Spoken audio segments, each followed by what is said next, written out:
아버지 감사합니다. 오늘 우리의 찬양을 받아주시고 또 수요 예배 맞이하여서 한 주의 중간에 주님께 이렇게 나와서 하나님을 예배하고 또 말씀 듣게 하시니 감사합니다. 오늘은 야곱의 인생을 통해서 우리의 모습을 되돌아보게 하시고 우리가 하나님 앞에 어떠한 모습으로 또 서야 하는지를 말씀의 깊은 은혜로 참 깨닫고 하나님의 말씀이 우리 심령에 심겨질 수 있기를 간절히 소망합니다. 성령 하나님이 예배 가운데 함께 하시고 말씀 가운데 함께 하여 주시옵소서. 예수님의 이름으로 기도드립니다. 아멘. 네, 우리 옆에 분들과 같이 인사 한번 나누겠습니다. 반갑습니다. 네, 주님의 이름으로 환영합니다. 이렇게 인사하겠습니다.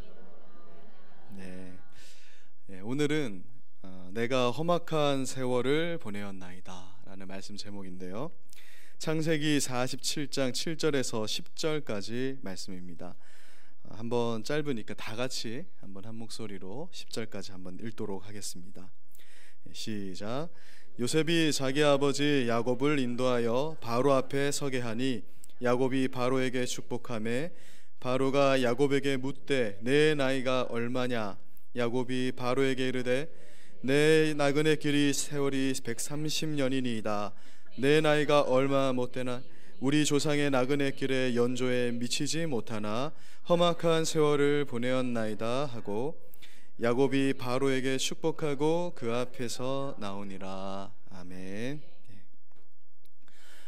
성경인물이 여러 명 있는데 그 성경인물들 중에서 가장 인간적인 우리와 같은 그러한 면모를 지닌 사람을 한 사람 꼽자면 아마 야곱을 꼽을 수 있을 것입니다.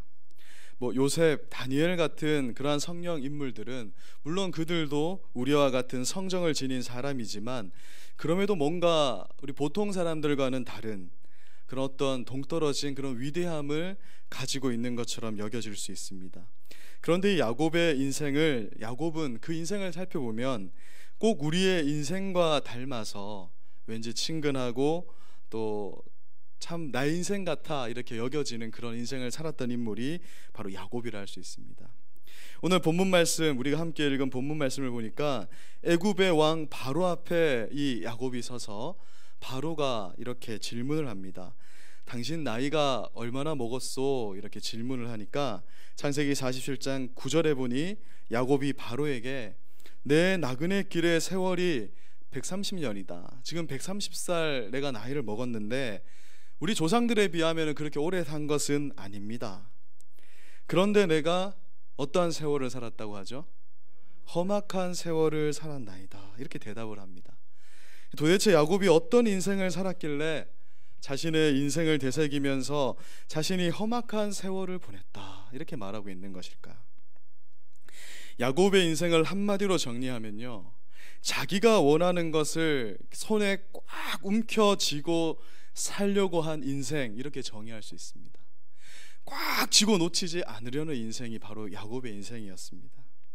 야곱은 태어날 때부터 형 에서의 발 뒤꿈치를 손으로 꽉 움켜쥐고 태어납니다. 이거 원어로 보면, 우리 원어 성경을 보면 더 리얼하게 알 수 있는데, 떨어지기 싫어서 그 형이 먼저 나가니까 먼저 나가면 안 돼 하면서 그 발꿈치를 잡고 태어났다라는 거예요. 먼저 태어나려는 그 형을 붙잡고 자기가 형이 되겠다고 태중에서부터 경쟁하면서 노력한 자가 바로 야곱이었습니다. 그래서 야곱은 태중에서부터 경쟁하기를 좋아하는 자였다. 야곱이 그 형과 태중에서부터 얼마나 싸우는지 창세기 25장 21절을 보니까 어머니 리브가가 이럴 경우에는 내가 어찌할꼬 이렇게 말을 합니다. 그러니까 이 원어로 보면 이 말이 어떻게 되냐면요, 동사도 없고 명사도 없는 그런 외침이에요. 그래서 정말 가깝게 번역을 해보자면 어떻게 되냐면 나에게 왜 이런 일이 이런 거예요. 그러니까 끝도 없고 약간 이상합니다. 그러니까 뭐냐면 리브가의 이 외침이 뭐냐면 당혹스러운 외침이고, 아니 두 아이가 왜 이렇게 싸우냐, 또 뱃속에 쌍둥이들이 막 요동하기 때문에 힘들어 죽겠네, 왜 다른 산모들에게 없는 일이 내게 일어나나, 그렇게 하나님께 하소연하는 것이거든요. 그래서 우스갯소리긴 하지만 이 쌍둥이를 잉태하고 출산한 다음에 얼마나 힘들었는지 리브가는 그 뒤에 자식을 놓지 않습니다. 특별한 이유가 있을지 없을지는 우리가 천국 가면 알 것 같은데 리브가가 더 이상 아이를 낳지 않았다. 너무나 고생했다. 리브가의 고통이 심했다는 걸 짐작하게 되는 것이죠. 호세아 12장 3절에 가보면 이 야곱이 모태에서부터 그의 형의 발 뒤꿈치를 잡았다, 이렇게 하나님이 표현하시거든요. 근데 여기서 발 뒤꿈치를 잡았다라는 말은 붙잡다 이런 의미도 가지고 있지만 속이다, 밀쳐내고 들어가서 앉다 이런 의미를 갖고 있어요. 그러니까 이 추운 겨울날 따뜻하게 데펴놓은 그런 부뚜막 방이 있다면 거기 앉아 있었는데 밀쳐내고 거기에 들어 앉은 것. 그래서 그 말이 아카브라는 히브리어를 번역한 말인데 그런 의미를 가지고 있는 것입니다. 그러니까 그 말 속에 누군가를 속이고 빼앗고 약탈하는 그런 의미가 들어있는 거예요. 그런데 야곱이라는 이름이 바로 이 아카브라는 단어에서 나온 것입니다. 그 이름 자체가 남의 것을 빼앗고 자기의 것으로 삼으려고 하는 그런 인간의 죄악된 본성을 나타내는 의미가 아예 이름이었던 거예요. 이렇듯 야곱은 태생이 자기의 것을 움켜쥐는 성향, 그러한 성향을 가지고 태어난 인물이었습니다. 장성한 야곱은 이제 형을 속여서 팥죽 한 그릇에 에서의 장자의 명분을 사게 됩니다. 이 형은 사냥을 좋아하는데 하루 종일 사냥을 하고 기진맥진해서 돌아온 형을 팥죽 한 그릇에 속여서 장자의 명분을 얻게 돼요. 그리고 이 장자의 명분을 얻은 후에는 어머니 리브가와 함께 아버지 이삭을 속여서 형 에서가 받아야 되는 장자의 축복을 가로채게 됩니다. 자신이 취하고자 하는 것을 취하기 위해서는 혈육인 형도 필요 없고 아버지도 속이는 그러한 인물이 야곱이었던 것이죠. 이것이 야곱의 인생이었습니다. 그러나 여러분, 원래 장자권은 하나님의 뜻에 따라서 원래 누구에게 주어지기로 되어 있었죠? 야곱입니까? 에서입니까? 원래는 야곱에게 주어져 하나님이 그걸 뜻하셨거든요. 창세기 25장 23절에서 말씀하고 있다시피 하나님은 작은 자인 야곱이 큰 자인 에서를 다스리게 될 것이다. 이미 리브가에게 이 작은 자가 큰 자를 다스리게 될 것이다, 뒤바뀌게 될 것이다 라는 것을 말씀하셨거든요. 다만 야곱이 하나님의 때와 하나님의 방법을 기다리기보다는 자기가 그 일을 빨리 이루고 싶으니까 그 욕심의 장자권을 움켜쥐려 하다가 생고생을 하는 험악한 세월을 보내게 된 것이라는 것이죠. 야곱의 넷째 아들이 유다입니다. 유다만 봐도 알 수 있는데, 여러분, 루벤이 첫째지만 장자는 누가 되죠? 유다가 되는 거예요. 그래서 유다가 장자권을 받기 때문에 예수님이 루벤의 자손, 루벤의 사자로 오는 것이 아니라 유다의 후손이고 유다의 사자로 오시게 되는 것이거든요. 예수님의 혈통을 잇는 장자권이 넷째인 유다에게 주어지게 됩니다. 그런데 이 유다는 아버지 야곱이 한 것처럼 첫째 형 루벤에게 장자권을 뺏을 마음도 없었고, 특별히 그래서 루벤으로부터 도망다닌 적도 없고 장자권을 얻고자 노력하지도 않았어요. 다만 하나님의 섭리 안에서 자연스럽게 장자권을 획득하게 되는 것입니다. 이것이 하나님께서 우리에게 구원을 주시는 방법이고 하나님 일하시는 방법인데, 야곱은 그렇지 않았다는 것이죠. 험악한 인생을 우리가 살지 않으려면 하나님의 때를 기다리고 하나님의 방법을 강구해야 되는 것입니다. 야곱은 하나님의 시간을 자기의 시간으로 용을 쓰면서 끌어오려고 힘쓰다가 그 욕망 때문에 하나님 앞에 죄를 범하고 하나님과는 상관없이 자기의 것을 자기 힘으로 그리고 자기 뜻대로 움켜쥐려는 그 욕망 때문에 험악한 인생을 살게 되었던 것이죠. 형 에서에게서 장자권을 빼앗고 장자의 축복마저 빼앗은 일로 인해서 야곱은 형 에서를 피해 외삼촌 라반의 집으로 떠나게 됩니다. 도망가는 것이죠. 여러분, 이때 야곱의 나이가 몇 살인지 아십니까? 성경을 계산해 보면 이때 우리가 한 17, 18 되지 않았을까 이렇게 생각하지만 이 시기에 야곱의 나이가 71세입니다. 그러니까 당시에 인간이 우리보다 좀 오래 살았잖아요. 뭐 아브라함이나 이런 분들이 오래 살긴 하지만 그렇다 쳐도 결코 적지 않은 나이라는 것이죠. 오늘 우리가 읽은 본문 말씀에서 야곱이 요셉을 만났을 때 나이가 130세인데 거꾸로 계산해 보면 이때 형 에서를 피해서 도망가던 때가 71세입니다. 나이 71세가 될 때까지 형에서는 장가를 2번이나 가거든요. 이미 아내가 2이나 있는데 장가도 한번 못 가고 그 나이에 형에게 쫓겨서 외삼촌 라반의 집으로 도망가는 신세가 된 것이에요. 이러니 어찌 바로 앞에서 야곱이 자기의 인생이 나는 험난한 세월을 보냈다 이렇게 말하지 않을 수 있었겠습니까? 그런데 외삼촌 라반의 집에서도 이 야곱은요, 라헬이라는 한 여인을 내 손에 움켜쥐기 위해서 최선을 다합니다. 조상 아브라함이나 이삭과 달리 하나님께 기도했다 이런 기록이 없어요. 베델에서 약속만 해놓고 그냥 기도도 하지 않고 그냥 지 뜻대로 내 힘대로 살아가고자 힘썼던 것이 야곱이었어요. 나이가 먹어도 성숙하지 못하고 하나님 없이 자기 성격 때문에 계속해서 험난한 인생을 사는 게 야곱이었습니다. 그리고 그 과정에서 자기와 비슷한 사람, 더 어떻게 보면 더한 사람, 외삼촌 라반에게서 속고 속아서 외삼촌 집에서 20년을 임금 한 푼 받지 못하고 죽어라 일하게 됩니다. 자기가 원하던 것은 기필코 손에 넣어야 하는 그의 성정이 그를 험난한 인생으로 계속 몰아넣었던 것이에요. 야곱이 얼마나 험난한 인생을 살았던지 형을 속이고 20년 만에 집으로 돌아가는데 그 형 에서가 얼마나 화가 나 있고 참 그 너 동생만 만나면 이렇게 아마 오지 않았을까요? 그런데 그 동생의 모습을 보자마자 너무 불쌍하니까 그 분노가 모두 수그러들고 눈물을 흘리면서 그를 맞이해 주게 되는 거예요. 참으로 험난한 인생이었다라는 것이죠. 야곱이 도합 14년을 외삼촌에게 봉사하면서 기어이 외삼촌 라반의 딸 라헬을 자기 손에 움켜쥐게 됩니다. 이때 야곱의 나이가 벌써 90이 넘어갑니다. 이제 결혼을 하고, 그런데 그렇게 가지고 싶어서 라헬을 손에 넣었는데 아이를 갖지 못하는 라헬로 인해서 그 가정이 항상 순탄하지 못한 거예요.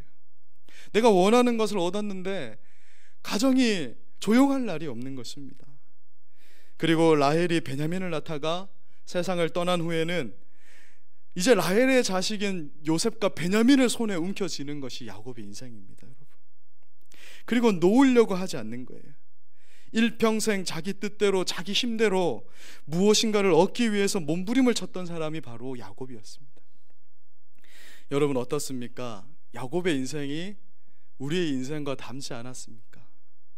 정도의 차이, 상황의 차이는 있지만 야곱이 산 이 험악한 인생이 어쩌면 우리의 인생과 참 많이 닮아 있다라는 생각을 하게 됩니다. 무엇인가에 대한 그런 근원적인 갈망, 그것 때문에 그것을 채우려고 부와 명예와 쾌락과 같은 그런 세상적인 것들을 손에 꽉 움켜쥐고 싶어서 하나님께 예배도 한번 제대로 못 드리고 그렇게 아둥바둥 세월을 보내는 그런 야곱의 모습이 바로 우리의 모습을 닮아 있는 것이죠. 그런데 그런 야곱을 하나님께서는 그냥 두지 않으시는 겁니다. 야곱이 하나하나 손으로 이 움켜잡았던 것들을 하나님이 하나하나 펴가지고 이 손을 펴게 만드는 거예요. 자신의 생각과 힘으로 형과 아버지를 속여가면서 그토록 원하던 장자권을 얻었지만 야곱은 장자의 축복까지 받았는데 그 일 때문에 아버지의 집에서 살지 못하게 되었습니다. 한 집안의 장자로서 누려야 되는 그 축복의 권한을 자기 힘으로 어떻게 하든지 손에 움켜쥐었는데 정작 그 일 때문에 정든 집을 떠나서 돌베개를 베고 사는 나그네의 길이 시작되게 되었어요. 그토록 원하던 라헬을 아내로 얻었지만 그로 인해서 집안은 편할 날이 없고 심지어 하나님은 일찍 라헬을 데려가 버리십니다. 이렇게 사랑하는 라헬이 좀 레아처럼 오래 살면 좋은데 먼저 데려가 버리시고, 라헬을 너무나 사랑했더니 야곱은 일평생 라헬을 그리워하며 사는 거예요. 그래서 어떻게 보면 알 수 있냐면 라헬의 자식들만 편견하여 사랑합니다. 그런 과정 속에서 딸 디나가 세겜 추장 아들에게 겁탈당하는 사건이 일어나고, 그거 복수하겠다고 야곱의 아들들이 세겜 족속의 남자들을 다 포경수술 시켜놓고 몰살시키는 사건도 있었어요. 그리고 심지어 장자 르우벤은 아버지를 닮아서 장가를 못 가니까 아버지의 첩 비라와 동침하는 사건도 일어나고, 여러분 정말 내 때에 고생하더라도 우리 자식들이 좀 잘 풀리고 하면 위로와 소망이 있는데 야곱에게는 그런 소망도 없는 거예요. 영 시원찮은 아들밖에 없으니까 야곱이 더욱 라헬의 태에서 태어난 이 요셉과 베냐민을 더 움켜쥐려고 하는 겁니다. 그래서 채색 옷을 입혀가면서 요셉을 애지중지했는데 어느 날 늑대에게 물려서 들짐승이 물려갖고 죽었다고 채색 피 묻은 채색 옷 조각만 이렇게 가져다 주는 거예요. 그 요셉을 이 소나기에서 꼭 쥐고 있었는데 그것마저 빼앗깁니다. 그뿐 아니라 7년이 이르는 그 대기근이 있을 때 악착같이 모았던 재산까지도 다 털어가 버리는 거예요, 하나님이. 그리고 이제 그의 손에 베냐민만 남게 됩니다.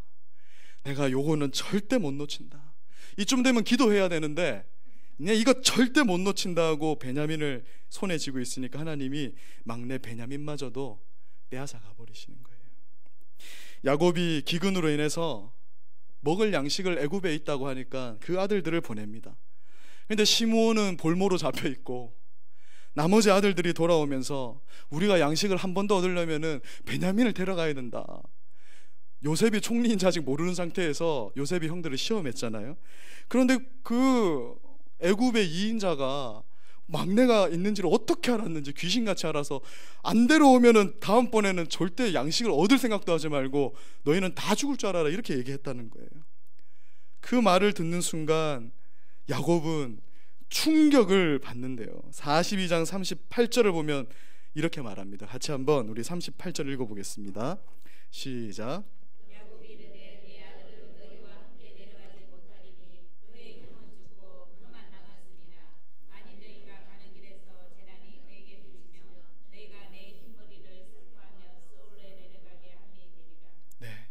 시므온 잡혀 있는데 걔는 생각도 안 하고 지금 베냐민 이제 하나 남았다. 내게는 지금 뭐밖에 안 남았다? 이제 다 뺏기고 베냐민 하나 남았는데 혹시라도 가다가 요셉처럼 재난을 만나서 죽으면 어떻게 된다라는 거예요. 나는 차라리 지옥에 내려가겠다. 수월에 내려가겠다는 말이 뭐예요? 지옥에 내려가겠다. 절대 못 놓습니다.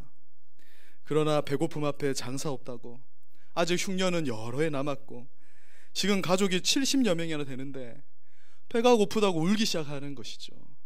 여러분, 집안에 쌀이 떨어지면 아이들이 먼저 알아서 울기 시작한다라고 하시더라고요. 그래서 결국 끝까지 움켜쥐고 있던 베냐민마저 이제 손에 놓게 되는데 창세기 43장 14절을 한번 읽어보겠습니다. 시작. 전능하신 하나님께서 그 사람 앞에서 너희에게 은혜를 베푸사 그 사람으로 너희 다른 형제와 베냐민을 돌려보내게 하시기를 원하노라. 내가 자식을 잃게 되면 이르리로다.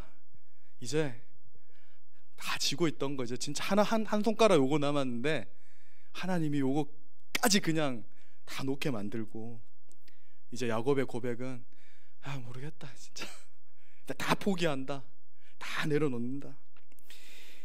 자기가 가지고 싶어 했던 베냐민마저 빼앗긴 야곱의 모습은 사람의 눈으로 보면 저주도 이런 저주가 없고 험난한 인생도 이런 험난한 인생이 없는 것처럼 보이는 것이죠. 그런데 영적인 눈으로 보면 인격적이신 하나님께서 드디어 야곱으로부터 항복을 받아내신 것이고 이제 야곱이 진짜 이스라엘의 족장, 그 조상으로서의 축복된 삶이 시작되게 되는 것입니다. 야곱 자신의 손에 움켜쥐었던 것을 다 내려놓았을 때 남의 것을 어떻게 하면 빼앗을 수 있을까, 그렇게 생각하며 살아왔던 야곱의 인생이 비로소 남을 축복하는 인생으로 바뀌게 되는 거예요. 마치 입구가 좁은 유리병에 사탕을 건져내려고 하는데 이거 안 놓으면 손을 뽑을 수 없는 것처럼 그 손에 움켜진 것을 모두 놓았을 때 이제 드디어 하나님과 함께하는 새로운 인생이 펼쳐지게 된 것이라는 거죠. 오늘 본문 말씀에서처럼 험악한 세월을 살았던 야곱은 손에 쥐었던 모든 것을 내려놓고서야 그 손을 활짝 펴서 드디어 하나님의 뜻대로 축복하는 인생을 살게 됩니다. 그것도 당시 최강대국이라 할 수 있는 애굽의 바로에게 축복하는 거예요. 이건 형식적인 것이 아닙니다. 뭔가를 줄 수 있는 사람이 축복할 수 있는 거잖아요. 야곱이 이제 하나님의 복을 주는 사람으로 바뀌게 돼요. 이 움켜졌던 손이 다 펴졌을 때 이 세상의 가장 1인자라고 하는 바로의 머리에 손을 얹고 축복하는 인생으로 그 삶이 변화되게 되었다는 것이죠. 하나님은 일평생 자기 것을 움켜쥐고 살았던 야곱의 모든 것을 그 소나귀에서 다 놓도록 만드셨습니다. 자기의 것을 움켜쥐며 아둥바둥 늘 함께 하시는 하나님과 관계없이 살고자 했던 야곱의 인생을 야곱 스스로 이렇게 평가하는 거예요. 내가 험악한 세월을 살았다. 성도 여러분, 우리가 인생을 살다 보면 어떤 진리를 깨닫게 됩니까? 사람들은 전부 다 세월을 살아가면 살아갈수록 인생은 별것 없다라는 그런 고백이 나오게 되는 것 같아요. 솔로몬의 전도서 1장 2, 3절을 기초해서 보자면 우리의 인생이라는 것이 오늘 우리가 쭉 살펴본 야곱의 인생과 같이 무언가를 소나기에 지려고 열심히 살아보지만, 그리고 그것을 얻기도 하고 못 얻기도 하면서 그렇게 살아보지만 결국에는 헛되고 헛되니 모든 것이 헛되도다. 태양 아래에서 수고하는 모든 수고가 사람에게 무엇이 유익한가? 그렇게 열심히 살았는데 살아보니까 인생은 별것 없더라. 그것이 성경이 우리를 향한 가르침이라는 거예요. 여러분, 인생을 살아가면서 결국 우리가 느끼게 되는 것은 인생은 별것 아니라는 거, 이 인생이라는 것이 별것 없다라는 거, 이 인생이 별것 아니라는 사실은 믿는 자나 믿지 않는 자나 언젠가는 동일하게 깨닫게 되는 것이고 느끼게 되는 하나의 진리라는 거예요. 그래서 시편 90편 10절에서는 이렇게 말씀합니다. 우리의 인생이 짧아도 너무 짧다. 보통 사는 것이 70이고 강건하면 80인데 이 짧은 인생 마칠 때가 되면 모든 인간이 인생 별것 없다라는 것을 깨닫는 날이 온다. 이제 나이가 지긋이 드셔서 정말 지혜가 농익었다고 볼 수 있는 남포교회 원로 목사님이신 박영성 목사님이 이 인생이 별것 없다라는 것을 이렇게 표현하셨어요. 인간이라면 누구나 깊은 욕구를 가지고 있는데 인생을 살아가면서 그것을 스스로 만족시키거나 세상의 것으로는 채울 수 없다라는 것을 아는 것이 인생 별것 없다라는 그 의미 속에 있다라고 그렇게 말씀하시더라고요. 앞서 하나님을 모르는 자들도 인생의 종착역이 다가오면 또는 큰 환란이 오게 되면 인생이란 아무것도 아니구나라는 것을 깨닫게 된다고 말씀드렸죠. 그런데 하나님을 모르는 자들은요, 진짜 거기서 그 인생이 끝나게 돼요. 별것 없구나 하고 그 인생이 귀결되는 겁니다. 그러니 전도자 솔로몬의 고백처럼 이러한 자들은 살아보니 모든 것이 헛되고 헛된 것이 인생이로구나, 인생 진짜 허무하다, 아무것도 없다, 이렇게 인생이 마무리되는데, 그러나 하나님 안에 있는 자들은 인생 별것 없다라는 그 고백이 전혀 다른 내용과 결과를 가지고 있는 거예요. 그것이 뭐냐 하면 하나님의 안에 있는 자들은 야곱처럼 내 것을 갖고자 또 내 힘으로 살아보고자 움켜쥐며 아둥바둥 살아봤는데 결국 인생은 하나님이 없으면 별것 아니구나, 하나님이 없으면 아무것도 아니구나. 우리 그리스도인은 그걸 깨닫게 된다는 거죠. 하나님 외에 인간을 인간답게 사람답게 만드는 분은 없구나. 하나님 없으면 살 수 없는 존재라는 걸 험악한 인생을 통해서 배우게 되는 거예요.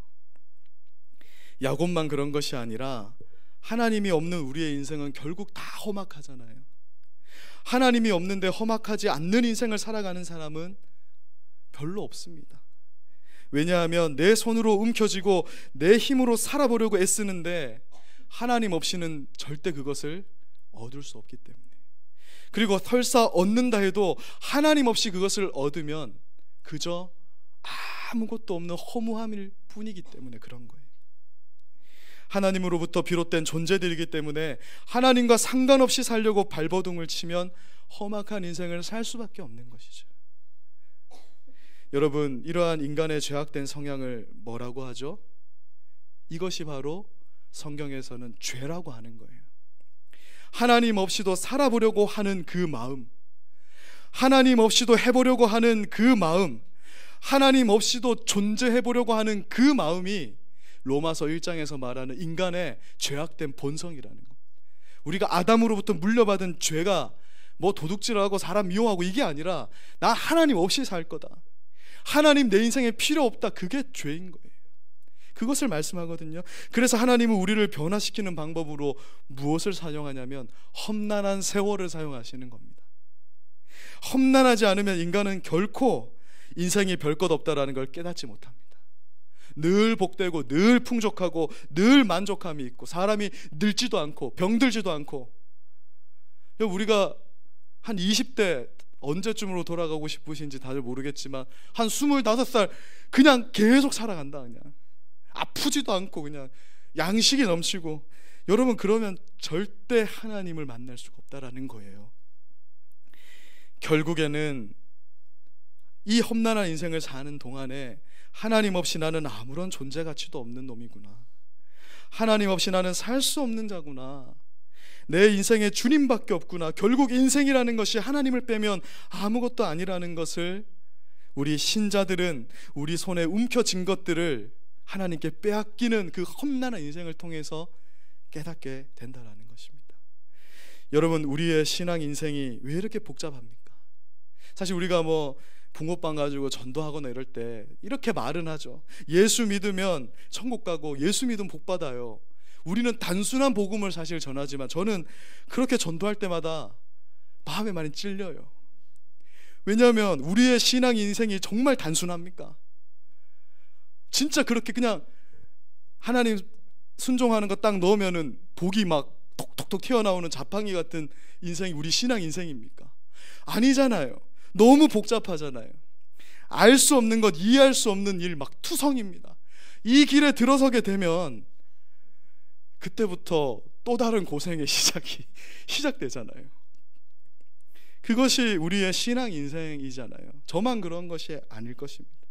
그런데 우리의 신앙 인생이 이렇게 어렵고 복잡할 수밖에 없는 이유는 하나님께서 우리와 함께 하시는 방법으로 하나님이 당신을 믿는 그 믿음을 도구로 사용하시기 때문에 그렇습니다. 하나님을 잘 섬기면 무조건 복 주고, 마음이 어떻든 간에 그냥 예배 잘 드리고 헌금 잘하고 그냥 헌신하고 봉사하면 하나님이 복 주시고 형통하게 하는 이런 방법으로 우리에게 역사하지 않는다는 거예요. 하나님은 만약 그렇다면 우리 인생, 이 신앙 인생이 단순하겠죠. 그러면 오늘 수요 예배 나오신 분이 우리 교회에서 제일 복된 사람들이 돼야 됩니다, 세상적으로. 왜냐하면 이 시간에도 나와 계시니까. 그러나 하나님은 한 인간 객체가 하나님을 믿고요, 믿으면 시간 속에서 일하는 하나님이 그걸 약속한 바를 기다리게 하고, 그래서 그 가정 속에서 어려움이 있고 기다리다 지치기도 하고 이해하기 힘들고 예수 믿는데 왜 이런 감당할 수 없는 일이 생깁니까? 그런 과정 속에서도 그 험난한 인생을 살면서 나는 오직 믿음으로 살겠다라는 그 고백을 들으시는 방법으로 하나님이 일하시는데, 하나님을 믿는 믿음으로 역사하시기 때문에 우리의 신앙 인생이 이렇게 복잡하다라는 거예요. 여러분, 단순하지 않습니다. 하나님 그런 분이 아니시죠. 우리가 복이 헌신이라는 이 동전을 넣으면 복이 툭 튀어나오는 자판기가 아니란 말이에요. 하나님은 그런 분이 아니십니다. 우리를 정말 인격적으로 대하시는 분. 그래서 우리가 고집을 피우면 험난한 인생을 살 수밖에 없는 것, 그것이 바로 우리의 신앙 인생이라는 것입니다. 왜 우리가 험난한 인생을 살게 하실까? 하나님이 왜 우리 신앙에 항상 고난이 있을까? 그것은 고난 중에서 하나님이 우리에게 누구이신지를 밝혀주시기 때문에 그렇습니다. 하나님 없이 사는 인생은 험난할 수밖에 없다, 그것을 알게 하시는 과정이 우리의 험난한 세월입니다. 하나님 없이 사는 인생은 정말 별것 아니라는 인생이라는 것을 깨닫는 과정이 우리의 험악한 세월인 것입니다. 그러므로 그리스도인들에게는요, 고린도전서 1장 18절에서 말씀하는 십자가의 도밖에는 전할 것도 없고 받아들일 것도 없는 거예요. 신자는 빨리 죽으면 죽을수록 유익을 얻는 자들이라는 것입니다. 내가 펄펄 살아있으면 안 됩니다. 그런 사람은 아직 험난한 인생을 더 살아야 돼요. 소나기에 움켜진 것을 더 내려놓아야 돼요. 그래서 이것을 빨리 깨닫는 사람은 빨리 복받는 것이고, 늦게 깨닫는 야곱 같은 사람은 이제 130세 돼서 내가 험난한 세월을 살았나이다, 이렇게 된다라고 말씀하잖아요. 내가 그리스도와 함께 십자가에 못 박히면 그제야 하나님의 뜻이 내 인생을 통해서 드러나게 되고, 그것이 우리 인생의 목적이라는 것입니다. 그것이 없으면 우리 인생은 정말 아무것도 아닙니다. 하나님 안에서 복된 인생을 살고 싶잖아요. 그러면 복된 인생을 살기 위해서 손에 쥔 것들을 다 놓아야 합니다. 빈손으로 하나님 앞에 나아가면 우리의 험난한 인생은 종지부를 찍고 하나님과 함께하는 복된 인생이 펼쳐지게 되는 것입니다. 그래서 우리 신앙 인생에 희망이 있는 거예요. 하나님은 자꾸 버리라고 하시고 내려놓으라 하니까 막 짜증납니까? 정말 좀 가지면 어때서? 맞죠? 어쩔 때는 좀 재산 좀 빨리 주시면 좋잖아요. 하나님 이렇게 할 수 있겠는데, 하나님 뭐라고 하시냐면 네 거 다 내려놓고 버리면 그때 내가 일하겠다, 그렇게 말씀합니다. 그러니 하나님 앞에서 내가 위대할 필요도 없고 나는 미련하고 천하고 아무것도 아니라는 그런 실존을 내가 가지게 되면요, 일하시는 하나님을 그때 만나게 된다라는 것이에요. 사도 바울이 그것을 깨닫습니다.